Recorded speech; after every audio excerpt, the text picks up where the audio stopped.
자, 안녕하십니까. 자, 교정을 담당하고 있습니다. 혹시 공부하시다가 궁금한 거 생기면 질문하시면 되겠습니다. 요 메일을 보내시든지 CSSHIM83 네이버입니다. 활용하시고 전화번호도 알려드릴 테니까 활용하시기 바랍니다. 010-6783-3362. 전화하면 잘 못 받을 거고 문자하거나 카톡 하시면 됩니다. 아시겠죠? 그래서 뭐든지 궁금하시면 질문하시기 바랍니다. 물론 쉬는 시간에 찾아와서 질문해도 됩니다. 그리고 또 개별 상담 시간도 있을 겁니다. 그때 말씀하시면 되는데 그래도 또 공부하다가 궁금한 게 생길 수도 있잖아요. 그죠? 그래서 활용하시고요.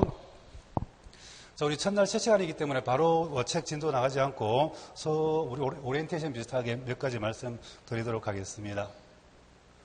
여러분 지금 들어온 수업은 서태본 기본 이론반 수업입니다. 이론.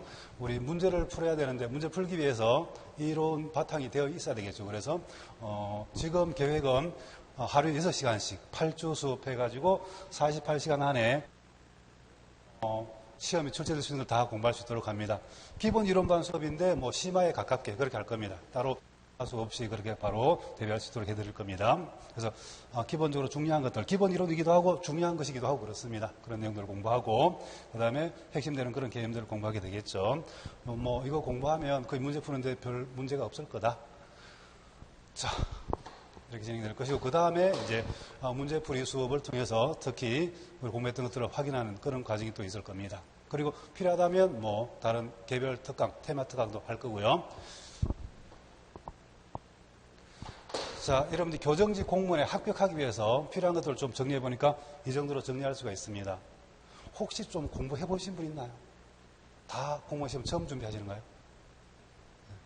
완전히 처음 준비한다고 보고 말씀드리겠습니다. 일단 말씀드린 것처럼 기본기가 중요합니다. 가끔 어디에 보면 이론 공부는 필요 없고 문제만 풀어보면 된다 이렇게 말하는 경우도 있는데 자, 공부방법 중에 그런 거 말하는 경우도 있더라고요. 그런데 속된 말로 뭘 알아야지 풀어보지, 그지? 그래서 기본적인 것들은 알고 있어야 됩니다. 그래서 여러분들이 이 수업을 들어오셨고 다른 과목도 다 마찬가지. 그래서 기본기가 중요하고 특히 기출문제가 중요합니다. 모든 과목이 다 그렇습니다. 여러분들이 아마 5과목 기출문제만 속된 말로 빠삭하게 알고 있으면 합격할 수 있습니다. 거의 거기에서 많이 벗어나지 않기 때문에 거의 그대로 나오는 경우도 많고 특히 또 약간 표현만 약간 바꾸어서 출제되는 경우가 많기 때문에 기출문제 분석이 중요한데 여러분들이 분석하기에는 너무 시간이 오래 걸립니다. 그지? 우리 힘들기도 하고 그래서 책에 벌써 다 분석을 해놨습니다.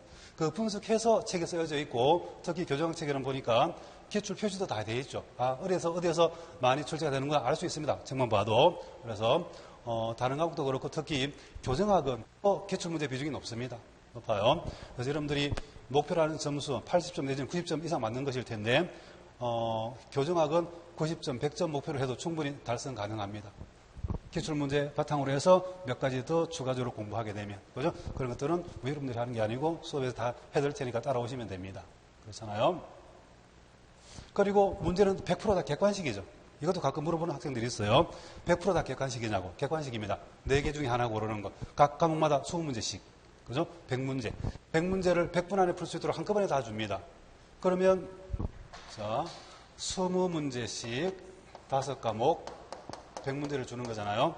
그래서 100분 안에 100문제를 풀어야 되는데 그러면 그냥 단순 계산으로 한 문제당 1분에 풀면 되는데 교정학은 그럴 필요 없죠. 한 문제당 10초면 됩니다. 좀 길게 나오면 20초.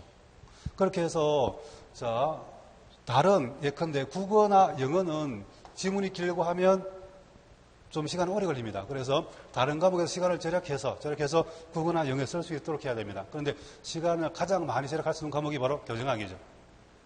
거의 교정학은 10분 안에 풀어야 됩니다. 10분 안에 다 풀 수 있습니다. 교정학은 10분 안에. 어떤 학생들은 5분 안에도 다 풉니다. 5분 안에. 그래서 물론 열심히 공부해서 웬만한 걸 다 알고 있을 때 그렇게 가능하겠죠. 그죠? 모르면 이렇게 저렇게 고민하게 되어서 10분은 안 될 텐데 여러분들이 지금부터 공부해서 내년 시험까지 보통 다른 직렬 시험은 1년 넘게 공부해야 됩니다. 그런데 교정직은 한 6개월 정도면 충분히 합격할 수도 있습니다. 그래서 지금부터 해가지고 내년 시험에 4월 달에 그거 있겠죠. 4월 시험에 충분히 합격할 수 있으니까 열심히 하시기 바랍니다. 자. 그런 부분이 있고 기출 문제가 중요하고 객관식입니다. 그래서 객관식이기 때문에 여러분들이 다 외울 필요는 없죠, 사실은. 그러니까 객관식 맞는가 틀리는가 확인할 수 있을 정도, 판단할 수 있을 정도로만 기억하면 됩니다. 다 외우지 않더라도. 그렇잖아요. 물론 일부 외워서 풀 수 있는 문제가 있기는 있습니다. 그런데 그렇게 많지는 않습니다. 전체적인 체계를 알고 흐름을 알면 굳이 뭐 세부적으로 외우지 않더라도 풀 수 있는 것들이 많고요. 사실 일단 이해 위주로 공부하는 게 필요합니다. 이해 위주로. 일단 이해를 할 수 있도록 하고 도저히 이해가 안 되는 것들은 외우면 됩니다. 그런데 뭐 도저히 이해가 안 되는 그런 거 잘 없을 겁니다. 그래서 뭐 교정학 내용은 좀 다른 과목에 비해서 내용도 좀 적기도 하고 그다음에 또 그렇게 어려운 것도 아니라서 여러분들이 다른 과목에서 좀 까먹은 점수를 많이 할 수 있는 그런 과목이 교정학이기도 하죠. 이 중에 혹시 영어 잘하시는 분 있나요? 대부분 학생들이 영어를 잘 못하죠, 그죠? 영어에서 많이 까먹습니다. 그 영어는 예컨대 한 50점만 맞더라도 교정에서 충분히 많이 해서 합격할 수 있다는 거지. 그리고 영어는 반타작만 하고 그 다음에 교정학은 뭐 90점 이상 맞고 이렇게 해서 합격하면 됩니다. 평균 점수 따지는 거니까, 그지? 그리고 자신감을 가질 필요가 있죠. 여러분들이 지금까지 공부를 쭉 해봤던 사람도 있을 것이고 그렇지 않고 뭐 몇 년 동안 손 놨다가 다시 공부하는 사람도 있을 텐데 뭐 어쨌든 간에 1년이면 충분하다. 심지어 교정 여기 전제가 좀 있어야 되죠. 영어를 너무 못하면 과락을 맞으면 안 되지, 그지? 그래서 영어를 과락 맞지 않는다는 전제하에 6개월이면 합격할 수 있습니다. 그래서 어쩌면 뭐 오늘 교정학공 수업 들을 텐데 교정학을 막 몇 시간 동안 복습할 필요 없습니다. 간단하게 한두 시간 복습하고 남아있는 시간은 아마도 몇 달 동안은 좀 이렇게 과락 맞지 않을 정도 되도록 만들기 위해서 영어 공부하는 게 좀 필요할 것 같다. 좀 그렇겠죠. 오늘 같은 경우에도 뭐 수업 끝나면 4시나 5시 끝날 텐데 끝나면 이제 간단하게 복습하고 뭐 복습 안 해도 된다고 말씀드릴까요? 뭐 거의 할 필요 없고 그 남아있는 시간 뭐 영어 하자, 영어. 그래서 영어 공부 열심히 해가지고 최대한 영어 과락 맞지 않도록 하면 내년 시험에 충분히 합격할 수 있습니다. 그렇잖아요. 아마 다른 과목을 과락 맞아서 떨어지거나 그러지는 않을 겁니다. 물론 처음에는 힘들게 느껴지겠지만 여러분들이 이제 좀 시간이 지나면서 실력이 쌓이면 과락 맞지는 않을 텐데 영어는 이제 위험성이 있죠. 과락 맞을 위험성이 있어서 아마 개인 공부 시간이 주어졌을 때 절반 이상은 특히 영어 공부에 집중해야 될 그런 부분이 있습니다. 그랬을 때 뭐 1년 내지는 6개월 안에 합격할 수 있다. 지금 충분히. 자, 그렇게 하기 위해서 6개월 정도 공부, 6개월 이상 1년 가까이 공부해야 되기 때문에 멘탈 유지도 필요하고 즉 자신감, 확신을 계속 가지고 있는 것도 필요하고 그리고 또 체력 유지도 필요합니다. 가끔 그런 경우도 있어서 욕심내서 막 너무 열심히 하다 보니까 시험 가까이 가서 공부는 하고 싶은데 몸이 안 따라줘서 못하는 그런 일도 생기더라고요. 그래서 적절하게 또 우리 교정직은 체력 검사도 체력 측정도 있으니까 그 대비해서 간단하게 운동하는 것도 좀 필요합니다. 물론 교정직 체력은 그렇게 힘든 건 아니죠. 뭐 다 들어봐서 알겠지만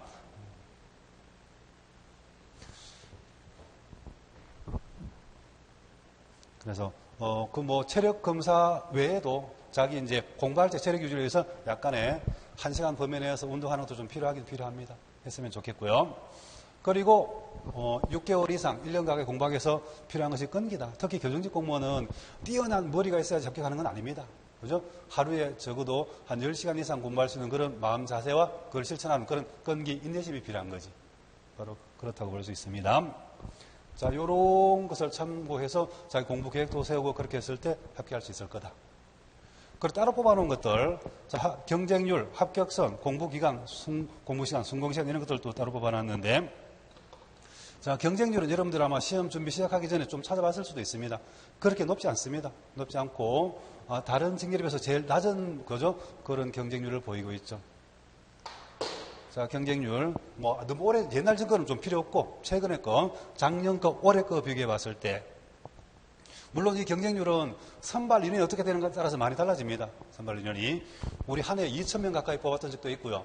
한 400명, 500명 내려갔다가 작년은 올해는 또 900명 가까이 뽑았죠. 그죠? 900명 뽑았습니다. 그래서 그에 따라 좀 영향을 많이 받기도 하는데, 자, 2022년도 6.8대 1이었습니다. 6.8대 1. 올해 2023년도 5.4대 1입니다.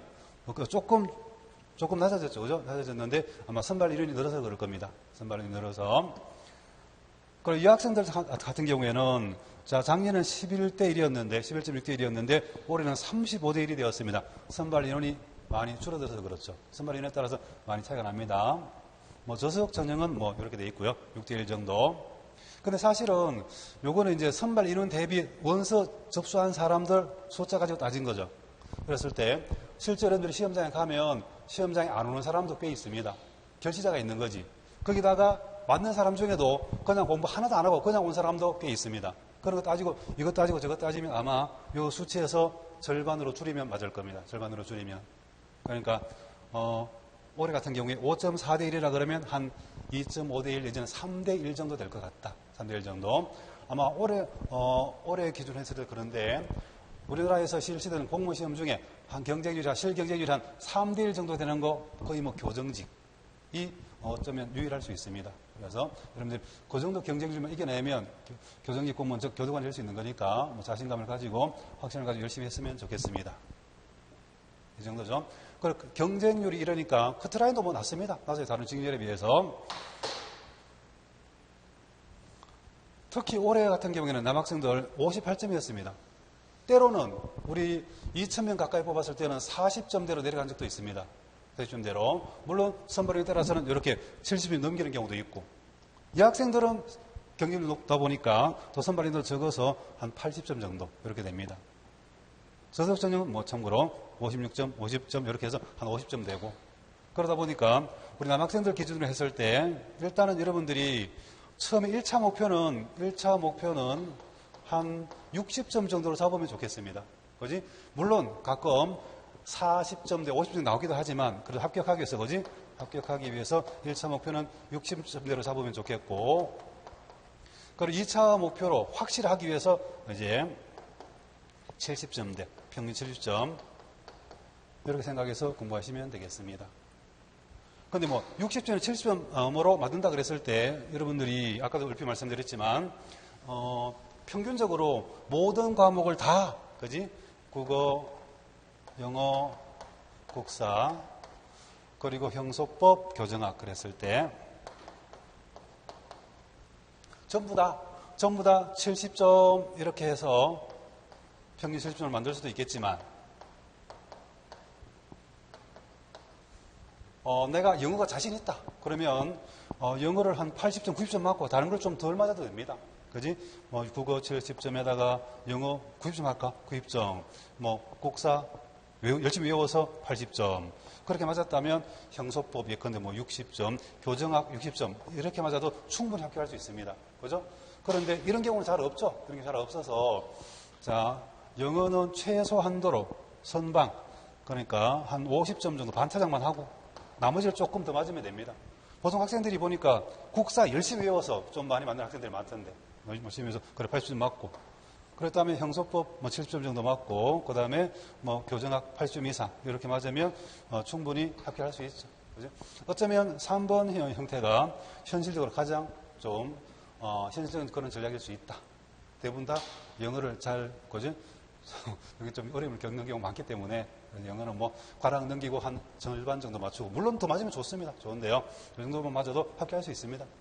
올해 같은 경우에 우리 학원에서도 특히 영어 40점 맞고 합격한 사람도 있더라. 40점 맞고. 특히 커트라인 이거밖에 안 되니까 영어 40점에 다른 거 한 70점 맞는 거 한 2개 정도 있고 그러니까 합격하던데 60점 정도 65점 정도 맞고 이렇게.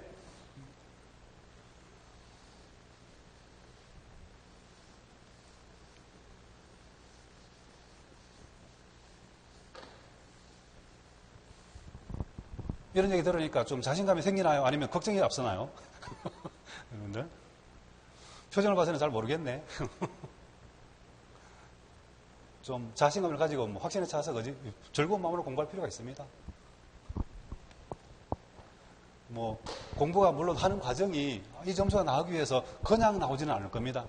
그지? 쉽고 재미있으면 좋겠는데 어렵고 힘든 부분이 있을 겁니다. 그래도 내가 이걸 참고 견뎌내면 내가 바라던 교정직 공무원이 될 수 있다. 그런 것을 생각하면서 좀 6개월 이상, 1년 가까이 좀 참을 거는 참고 이렇게 해서 전 생활을 단순화시켜서 공부에 집중할 필요가 있습니다. 여기서 경전 합격시간, 합격선 말씀드리고 커트라인 말씀드렸는데 공부 기간 내지는 성공 시간 그랬을 때 공부 기간은 한 몇 개월 정도 또는 몇 년 정도 공부하면 합격할 수 있는가 그렇게 물어봤을 때 말할 수 있는 그런 건데 공부 기간은 보통은 물론 진짜 열심히 해서 영어도 좀 어느 정도 바탕이 되어 있어서 열심히 하는 사람은 6개월 이내 공부를 합격할 수도 있습니다. 근데 보통은 1년 내지는 1년 반 정도 공부해서 합격하는 사람들이 많습니다. 요 정도는 걸린다는 거지, 평균적으로. 물론 평균이니까 이렇게, 그지? 정기분포를 이루어서 훨씬 더 빨리, 심지어 영어가 좀 공부 안 해도 절반 정도 이상 맞을 수 있는 사람은 3개월 만에 합격한 사람도 있습니다. 3개월 만에. 그런데 한 6개월 정도는 좀 보통 걸리고, 그리고 이제 좀 오래 걸리는 사람은 심지어 3년, 4년, 5년, 6년 이상 걸리는 사람도 있습니다. 있어요. 평균적으로 봤을 때 1년 내지 1년 반 정도. 그래서 여러분들은 제일 바람직한 것은 내년 시험에 바로 합격하는 거지. 2024년 시험 바로 합격하는 건데, 그러기 위해서는 선발 인원이 좀 많았으면 좋겠는데, 그지? 내년에. 그럴 가능성도 있습니다. 그랬을 때 내년에 합격하면 제일 좋겠는데, 한 번 더, 그 다음 해에 2025년에 합격할 수도 있습니다. 그러면 딱 1년 반이 되겠죠. 그 순공 시간은 공무원 수험생이라면 열심히 하라는 말을 많이 들었게 될 텐데, 열심히 한다는 그 기준이 하루에 10시간 이상은 공부하는 겁니다. 수업시간 포함해서. 그지? 10시간 이상 공부하는 거예요. 그랬을 때 10시간 이상 그러니까 쉬울 것 같지만 해보면 쉽지가 않습니다. 여러분들 특히 오랫동안 공부 안 하다가 오랜만에 공부하는 사람들은 이게 앉아있는 자체가 힘듭니다. 어차피 이 중에 오늘 그제 수업 들어왔는데 오전 수업, 오전에 3시간 하고 점심 먹고 나서 3시간 또 그렇게 수업을 진행할 텐데 어쩌면 오전에 수업만 듣고 집에 갈 사람도 있을지 모르겠습니다. 그럴 거야, 안 그럴 거야? 그래서 이게 특히 오랜만에 공부하는 사람도 이게 힘들어요. 그래서 그런 말을 많이 하더라고. 선생님 공부는 둘째치고 앉아있는 게 너무 힘들어요. 이렇게 말하는 사람들이 많더라고. 앉아있는 게 힘들다고. 그런데 그것도 어떻게 해야 돼요? 이겨내고 계속 앉아있으면 적응이 됩니다. 적응이 돼요. 그래서 어떤 사람들은 그러지. 공부하는데 적응하는데 2달 걸렸어요. 또는 석 달 걸렸어요. 이런 사람들이 많습니다. 많아요. 그래서 특히나 오랫동안 공부 안 하다가 하는 사람은 그런 것들이 힘들 수도 있는데 다 여러분들이 이겨내고 또 극복하고 충분히 다 할 수 있는 부분인데 그거를 이제 포기하면 속된 말 이런 말을 해주고 싶어요. 이것도 못 견디면 다른 데 가서 뭘 잘할 수 있겠는가 이런 말씀을 드리고 싶어요. 그래서 충분히 여러분들이 할 수 있는 부분이니까 이걸 염두에 두고 10시간 이상이니까 더 체력이 뒷받침이 되고 여건이 된다면 더 많이 하면 좋습니다. 15시간 하면 더 좋지. 더 좋습니다. 그죠? 그래서 그러면 더 좋은 성적 합격할 것이고 아시죠? 그거 일단 합격 1차 목표인데 합격한다 그랬을 때는 성적이 좋으면 더 좋죠. 그래야지 여러분들이 좀 원하는 곳에 갈 수 있기 때문에. 그런 얘기 들어보셨죠? 원하는 곳에 좀 가기 위해서는 성적이 좋으면 좋습니다. 특히 1등하면 더 좋습니다. 1등하면. 그죠? 1등이다 하면 더 좋지. 자, 속으로 그런 생각 하시기 바랍니다. 내가 그래, 한번 1등 해보자. 그런 마음으로 공부하시면 되는데, 저는 또 면접도 담당하고 있어서 여러 직렬 학생들을 만나보는데 합격한 학생들, 가끔가다 이런 학생들이 있더라고. 5과목 중에 1개 정도 틀리고 다 맞는 사람도 있어요. 1개 틀리고. 거의 1등이지, 그러면. 그지? 어떻게 공부했냐? 그러니까 하여튼, 쌤이 얘기했고, 책에 나오는 거 다 외웠어요. 다 외웠어요. 무식하게.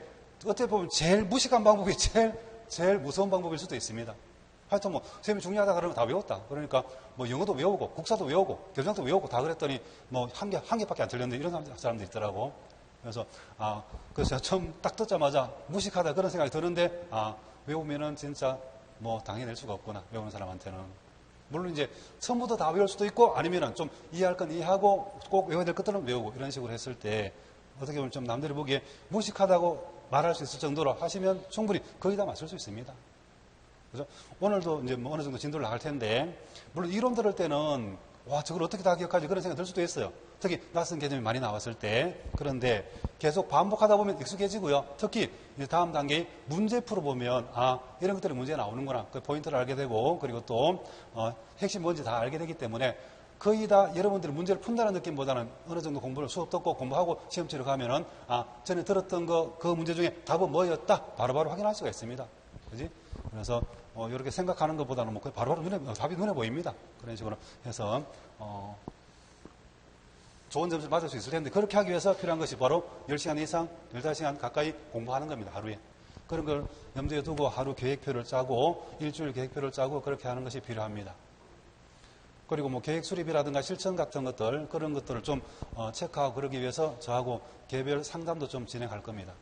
그지? 여러분들이 오신 분들은 모두 다 합격해서 나가는 것을 목표로 하기 때문에 우리 관리형 교정직 특별반입니다. 여러분들이. 그래서 100% 다 합격시키는 것을 목표로 합니다. 그래서 공부하는 데 어려움이 있으면 또는 방법을 잘 모르겠으면 상담을 신청해서 이렇게 와서 상담을 해도 되고 아니면은 뭐 아마 주기적으로 좀 이렇게 부를 겁니다. 불러서 상담도 진행하고 그렇게 할 겁니다.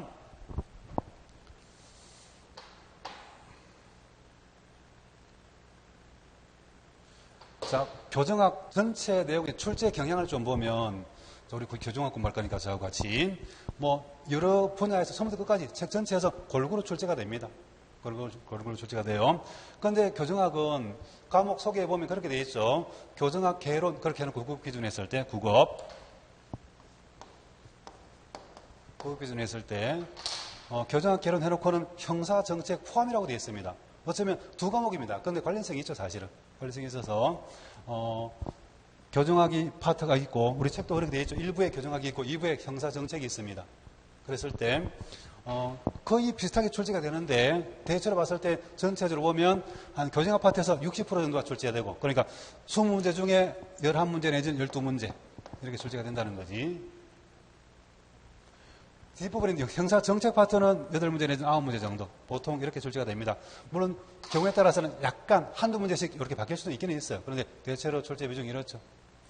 그랬을 때 형사정책 파트는 좀 이론적인 게 좀 많고 여기는 법령에 관한 문제들이 많습니다. 그죠? 그래서 법령에 관한 문제들은 어쩌면 쉽게 느껴질 수도 있고 아니면 어렵게 느껴질 수도 있어요. 법령에 정해져 있는 것들은 그냥 그대로 그저 기억할 필요가 있는 거죠. 외우다시피 해야 되니까 그냥 단순히 외우면 되네 그렇게 생각하면 쉽고 그리고 아주 사소한 것도 시험에 나오니까 이름까지 다 기억해야 되는구나 그러면 좀 어렵게 느껴질 수도 있습니다. 그랬을 때 문제는 크게 두 가지로 나눠지는데 법령에 관한 문제가 있고 이론에 관한 문제가 있습니다. 법령 문제가 조금 더 많이 출제됩니다. 소위 말하는 여러분들 들어보셨죠? 교정직 공무원과 직접 관련되는 법령, 형의 집행 및 수용자의 처우에 관한 법률이 있잖아요. 줄여서 형집행법이라는 것이 있는데 거기에서 많이 출제가 됩니다. 거의 거기서 절반 가까이 출제가 됩니다. 절반 가까이. 그래서 자, 법령 문제가 한 55% 그러니까 11문제 정도 또는 10문제 정도 출제가 되고 이론이 조금 적게 출제가 됩니다. 책 곳곳에 판례가 소개되어 있는데 판례는 그냥 좀 이렇게 흥미 삼아서 재미 삼아서 보시면 됩니다. 특히 9급 시험 혹시 7급 시험 준비하시는 분 없나 봐요. 자 9급 시험에서는 판례 문제는 거의 출제가 좀 잘 안 됩니다. 안 돼서 그냥 이런 이론들이 판례에서 이렇게 나왔었구나 그냥 뭐 약간 재미로 한번 보시면 되고요. 그 중에서 특히 이렇게 지문에 한번 나올 수 있는 것들은 조수업 시간에 좀 언급을 할 겁니다. 그 정도만 좀 챙기시면 됩니다. 그래서 9급 시험 준비할 때는 판례는 그렇게 큰 부담이 되지 않습니다. 그래서 법령에 관한 문제, 그 이론에 관한 문제 여러 시험 출제가 되는데 교정학은 특히 뭐 계산하고 그런 건 없죠. 그래서 다 이런 거잖아요. 어떤 법령, 이론 내용으로서 맞는 거 틀리는 거, OX 그리고 또 법이나 제도 중에 그 내용으로 맞는 거 틀리는 거 이런 식으로 출제가 됩니다. 그래서 보기 지문이 이렇게 나왔을 때 그게 맞는 거다, 틀리는 거다 그렇게 구분할 수 있을 정도로만 잘 기억하시면 됩니다. 그렇죠? 뭐 우리 그 단원마다 교재에 OX 문제도 있고 그리고 그거 문제도 소개되어 있는데 시간이 되시면 한 번쯤 풀어보면 많이 도움이 될 겁니다. 근데 뭐 지금 당장 그걸 풀어보라는 소리는 하지 않겠습니다. 아까도 말씀드린 것처럼 지금은 그냥 수업 열심히 들으시고 뭐 간단하게 책에 메모해놓고 외우고 이런 것들은 시험 가까이 가서 하면 됩니다. 지금은 더 급한 것이 영어 공부 못지않게 영어 공부 좀 열심히 했으면 집중해서 많이 하시면 좋겠다. 그런 말씀을 드리겠습니다. 그리고 파트별로 좀 출제 비중을 좀 따져봤을 때 아까 드린 거 있죠. 한 장짜리 표 있는데 이 표가 교정학 전체 내용입니다.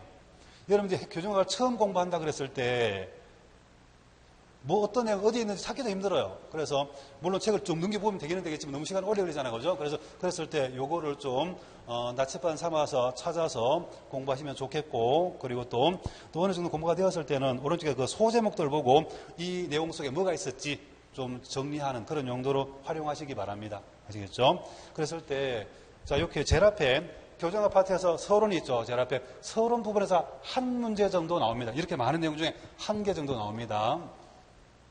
한 개 정도. 이 한 개를 위해서 이만큼 많이 공부하는 거지. 오늘 이제 요 정도로 진도 나갈 겁니다. 서론 파터.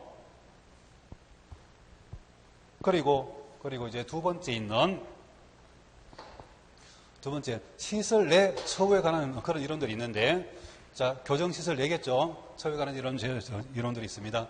교정시설과 감옥 개량 운동, 구금제도, 과밀수용 문제, 교도소 사회, 그리고 수형자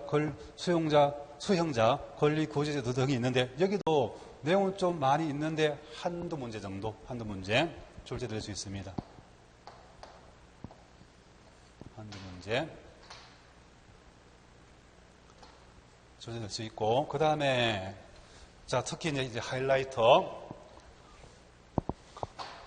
자, 시설 내 처우 제도의 법적 규율. 아까 법령 문제가 많이 출제된다 그랬죠? 그 법적 규율, 법령 문제가 거의 다 여기서 출제됩니다. 그래서 어쩌면 여기 있는 것들은 거의 뭐 씹어먹듯이, 그지? 달달 외우다시피 하는 게 좋습니다. 그래서 거의 여기서 8문제, 9문제가 나오니까. 8문제, 9문제가, 그지? 내용도 많습니다. 제일 많이 출제되는 부분이니까. 형의 집행 및 수용자 처우에 관한 법률, 형집행법 소개되어 있고, 사실 밑에 쭉 나와 있는 것들은 그 법 내용들이죠.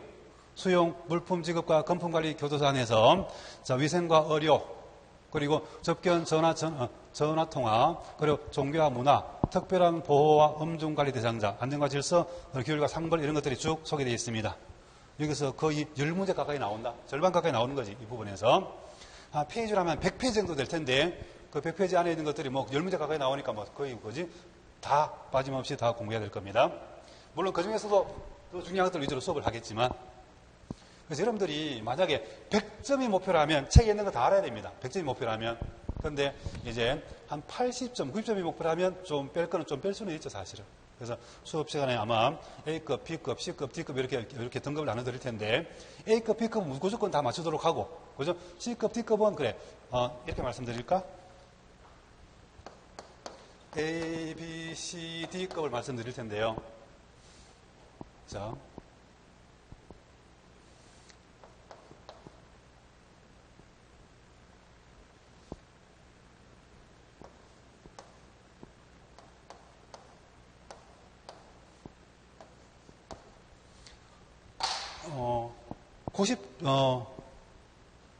거꾸로 해야 되겠네. 거꾸로.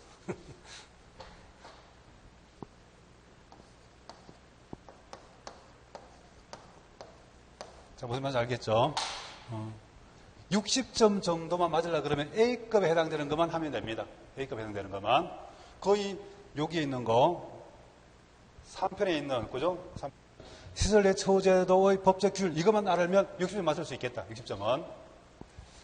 70점 맞으려 그러면, 자, B급까지 해야 되겠다. 70점이 목표라 그러면 B급이라고 말해주는 그거 이상만 공부하면 됩니다. A급, B급만. 그런데 80점 이상 맞고 싶으면 C라고, C 등급이라고 매겨준 것도 해야 될 것이고, 90점 이상 맞고 싶으면 D 등급이라고 매겨준 것도 해야 될 것이고, 100점 맞고 싶으면 뭐 다 해야 되지, 뭐지? 100점 맞고 싶으면. 아니, 이럴 수도 있겠네. 그러면 여기까지만 하고, 그래, 우리가 100점 맞을 때 진짜 다 알고 100점 맞는 경우도 있지만, 그렇지 않고 한두 개 정도 뭐 좀 헷갈리는 게 있었는데 잘 찍어서 100점 맞는 경우도 있고 그렇습니다. 그랬을 때 뭐 물론 90점 이상 맞도록 준비하고, 그 다음에 한두 개 정도는 뭐 잘 찍어서 100점 맞을 수 있겠는데, 하여튼 100점 맞고 싶으면 뭐 100점 맞아야 되니까 다 해야 되는 거지, 그지? 그래서 이런 거 한번 생각해 볼 수 있습니다. 수업 시간에 그래서 이렇게 좀 등급을 나눠 드릴 겁니다.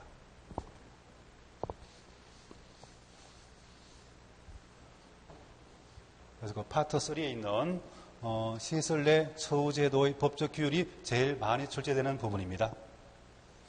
그리고 그 다음 제일 밑에 수용자 처우가 있는데요. 여기에서 한 문제 정도 나오거나 안 나오는 경우도 있습니다. 그런데 내용은 좀 많이 있는데 한 문제 정도 나올 수 있습니다.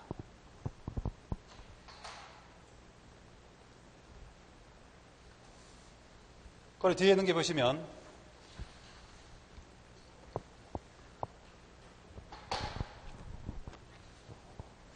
재능교섭, 개방처우와 지역사회 교정이라고 그랬는데, 특히 최근에 강조하는 것이 바로 개방처우고 지역사회 교정이라서 여기서 또 한두 문제 정도 출제될 수 있습니다. 한두 문제 정도 출제될 수 있고, 끝에 있는 교정 참여와 민영교도소는 최근에 좀 관심 대상이긴 한데 그렇게 자주 출제되지는 않습니다. 한 문제 나오거나 아니면 출제 안 되거나 뭐 그렇습니다. 나오거나 안 나오거나 뭐 그 정도.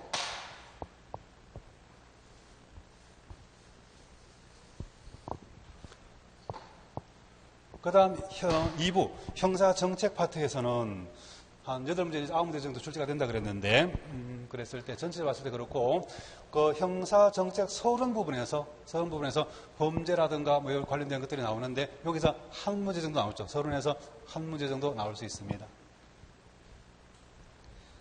그 다음에 범죄가 왜 생기는가 범죄 원인론에서 조금 많이 출제될 수 있죠. 형사정책 파트에서는 2-3문제 나올 수 있습니다. 2-3문제 정도 출제될 수 있습니다. 범죄 원인론에서 범죄는 왜 생기는가, 왜 발생하는가, 그 연관 것들이 많이 있습니다. 그리고 범죄 실태론이 있는데 실태론은 거의 출제되지 않습니다. 이게 보면 내용을 봤을 때 이거는 시험에 내기 힘들겠다 그런 내용들이 뭐 보면 다 판가름이 됩니다. 그래서 공부하기는 할 텐데 어떻게 보면 좀 재밌기는 재밌어요, 그죠? 예컨대 어느 계절에 범죄가 많이 발생하는가, 어느 요일에 범죄가 많이 발생하는가, 그리고 어디에서 공간, 그지? 어디에서 범죄가 많이 발생하는가, 그리고 빈곤과 범죄는 관계가 있을까 없을까, 뭐 이런 것들 보면 재밌기는 재밌는데 뭐 시험에 낼 거는 별로 없습니다. 그래서 공부하기는 하는데 별로 출제는 좀 안 되는 그런 부분이기도 합니다. 오히려 그 밑에 있는 형사제재론 거지? 뭐 형별의 종류 이런 것들이 있기 때문에 여기가 좀 중요하죠. 여기서 이제 한 서너 문제 정도 출제될 수 있습니다. 형사제재론. 그래서 특히 형벌론 관련해서 서너 문제 출제될 수 있죠. 여기 이렇게 말할까? 형사제재론이 서너 문제 출제될 수가 있는데 오히려 형벌론은 특히 형법 과이나 형사소송법과 더 관련성이 커서 거기서 좀 더 많이 출제가 되고 오히려 우리 교정학에서는 여기서 더 많이 출제가 된다. 여기서 보안처분론에서. 물론 형벌론이 중요하긴 한데 이건 형법이나 형소법에서 좀 주로 많이 다루는 그런 내용이라서 그렇습니다. 우리도 물론 기본적인 건 알아야 되겠지만 교정학에서.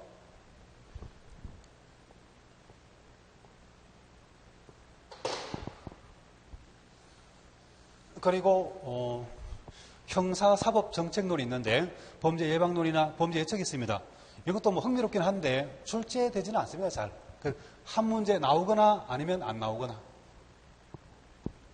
그리고 오히려 끝에 있는 거 소년 범죄와 관련해서 소년 형사 정책론인데 여기서 한두 문제 정도 출제가 됩니다. 여기서 이런 것들을 좀 참고해서 아까 우리 몇 점 연포인가에 따라서 어디를 집중적으로 공부해야 될 건지 좀 가려볼 수도 있습니다.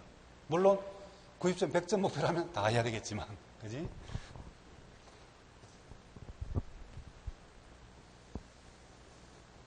이런 부분들이 있고요. 그러면 교정을 어떻게 공부할 건가? 좀 이걸 여러분들 적을 필요는 없겠지만 아까도 좀 얼핏 나왔지만 이해 위주로 공부하자. 처음부터 다 외우려고 그러면 힘드니까. 그지? 외우는 건 차차 나중에 해도 됩니다. 보통 시험 치러 가기 직전까지는 거의 다 외워집니다. 처음엔 힘들겠지만 이게 좀 약간 시간을 해결해주는 그런 부분이 있어서 그렇습니다. 그래서 한 번 듣고 두 번 듣고도 문제 풀어보고 그러면 기억이 많이 쌓이는 거지. 쌓입니다. 그죠? 그리고 특히 학생들은 자기가 시간 지나면 까먹었다고 생각하는데 까먹은 것이 아니라 남아있습니다. 남아있어요. 그죠? 그래서 한 번 기억했다가 까먹고 까먹는데 여기도 이렇게 보면요. 지웠지만 사실은 자세히 보면 여기 흔적이 남아있습니다. 거기다 한 번 더 칠하면 더 자세히 기억이 되는 것이고, 그죠? 각인시키는 거지. 여러 번 반복하다 보면 잘 기억이 날 수 있습니다. 그래서 일단 이해 위주로 공부하고, 뭐, 이렇게 주기적으로 봐서 암기하려고 노력하는 거 필요합니다. 그래서 처음부터 막 달달 외우는 거, 다른 것도 마찬가지인데, 이해 없는 암기 많이 힘들고 그렇게 하면 안 됩니다. 너무 저렇게 공부하면 힘들어서 포기하게 될 가능성이 높기 때문에 일단은 처음에는 이해 위주로 그렇게 공부하시면 좋겠고, 그리고 모든 것을 이해하려고 또 할 필요도 없습니다. 그지? 그래서 이해 안 되는 것은 그냥 외우면 됩니다. 둘 중에 하나면 되는 거지, 그지? 둘 중에 하나 해가지고 이렇게 말씀드릴게요. 자, 이해하고 외워서 시험장에 가서 기억날 수 있도록 하면 됩니다. 기억날 수 있도록. 시험장에 갔을 때. 그렇잖아요. 또 그 기억하는 것도 다 달달 외우는 것이 아니라 그 문제 보기 내용이 맞는가 틀리는가 확인할 수 있을 정도로 판단하면 됩니다. 판단할 수 있을 정도로 기억하면 됩니다. 바로 그렇죠. 그리고 너무 지엽적인 것에 집착할 필요는 없습니다. 그래서 이렇게 말씀드릴게요. 남들이 모르는 것, 특이한 거 한두 개 내가 기억해서 합격하는 것이 아니라 그냥 열심히 공부한 학생들이 맞추는 14개 정도, 14개 맞추면 70점이라는 거죠. 70점 정도 맞추면 합격하는 겁니다. 그죠? 아주 특이한 거, 이상한 거 한두 개 맞추는 게 아니라 남들이 보통 공부한 학생들이 맞추는 14개 정도 맞추면 합격하니까. 그지? 너무 지엽적인 것에 집착할 필요 없습니다. 그러면 정신건강에 좀 해롭습니다. 그렇잖아요? 그리고 여러분들은 객관식 시험을 준비하는 거니까 객관식 시험에 맞게 공부하면 됩니다. 학문 연구하는 게 아니죠. 그래서 객관식 선지, 지문이 맞는가 틀리는가 그런 거 확인할 수 있을 정도로 그렇게 공부하시면 되겠고, 그리고 교정 관련해서 시사적인 문제에 관심을 가지면 물론 그게 직접 시험에 나오는 경우도 있겠지만 뭐 나오지 않더라도 좀 흥미롭게 공부할 수 있습니다. 특히 교정에 관해서는 뭐 여러 가지 뭐 기사도 많이 나오고 막 그러잖아요, 그죠? 그랬을 때 뭐 유튜브를 좀 찾아보거나 그런 것도 좀 필요합니다. 그래서 흥미를 가지고 그리고 또 사명감을 가지고 공부하고 또 합격해서 잘 근무하시면 되겠습니다. 생각해서 계획 세우시고.